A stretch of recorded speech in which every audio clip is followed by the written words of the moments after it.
కదలిరా పిలుపు కాదు తెలుగుదేశ శంఖారావమురా రా కదలిరా కదలిరా రాతి యుగాన్ని వదిలి స్వర్ణ యుగం వైపు రారా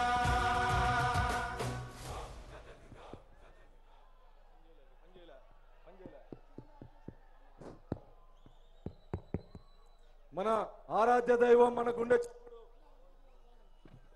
చంద్రబాబు గారికి మరొక్కసారి స్వాగతం సుస్వాగతం తెలియజేస్తూ ఇప్పుడు గత 5 సంవత్సరాల్లో దుర్మార్గమైనటువంటి పరిపాలన మీద పోరాటం కొనసాగించి ప్రస్తుత హోంమంత్రిగా ఉన్నటువంటి అనిత గారిని మాట్లాడవలసిందిగా ఆహ్వానిస్తా ఉన్నాం.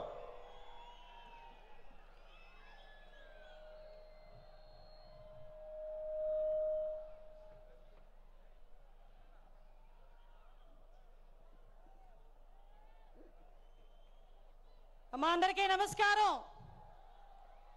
మండు టెండలో ఎండని సైతం లెక్క చేయకుండా ఒకానొక సందర్భంలో రాయలసీమ గడ్డ మీద పసుపు చొక్కా వేసుకున్నాడని వాడిని బెదిరించి కేసులు పెట్టిన నేపథ్యం నుంచి ఈరోజు ధైర్యంగా పసుపు చొక్కా వేసుకొని పసుపు టోపీ పెట్టుకొని పసుపు జెండా పట్టుకొని సుదూర ప్రాంతాల నుంచి నా నాయకుడు వచ్చాడని చెప్పి ఈరోజు గడప గడ్డ మీదకి వచ్చిన ప్రతి ఒక్క కార్యకర్తకి కూడా పేరు పేరున శిరస్సు వంచి పాదాభివందనం చేసుకుంటూ కడపలో మహానాడు జరగడం అంటే చాలా మంది ఆశ్చర్యపోయారు.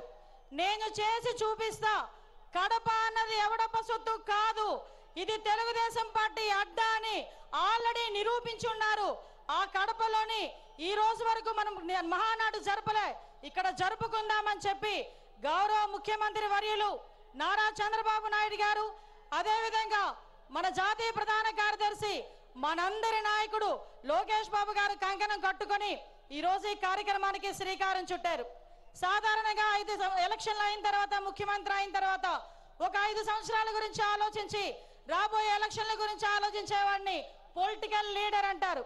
అదే ఆంధ్రప్రదేశ్ రాష్ట్రం గురించి భవిష్యత్తు గురించి 20 సంవత్సరాల తర్వాత ఏం జరగబోతుందో ఆలోచించే వాళ్ళని విజనరీ లీడర్ అంటారు. అదే విజనరీ లీడర్ మన ఎదురుగా కనిపిస్తున్న 6 అడుగుల మన చంద్రబాబు నాయుడు గారు మన తెలుగుదేశం పార్టీకి నిలువెత్తు రూపంగా ఈ రోజు మనం భావించుకోవాలి.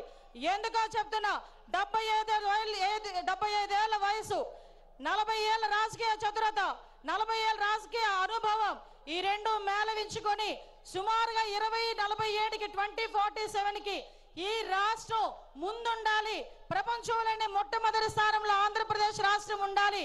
మేము ఉన్నా లేకపోయినా మన బిడ్డల గురించి మన భవిష్యత్తు తరాల గురించి ఆలోచించిన ఏకైక నాయకుడు ప్రపంచంలో ఎవరైనా ఉన్నారంటే మనం గర్వంగా కాలు రెగరేసుకొని చెప్పుకోవచ్చు, నా నాయకుడు ఉన్నాడు, చంద్రబాబు నాయుడు గారు ఉన్నారు అని. ఆ చంద్రబాబు నాయుడు గారికి వేదిక సాక్షిగా నమస్కారాలు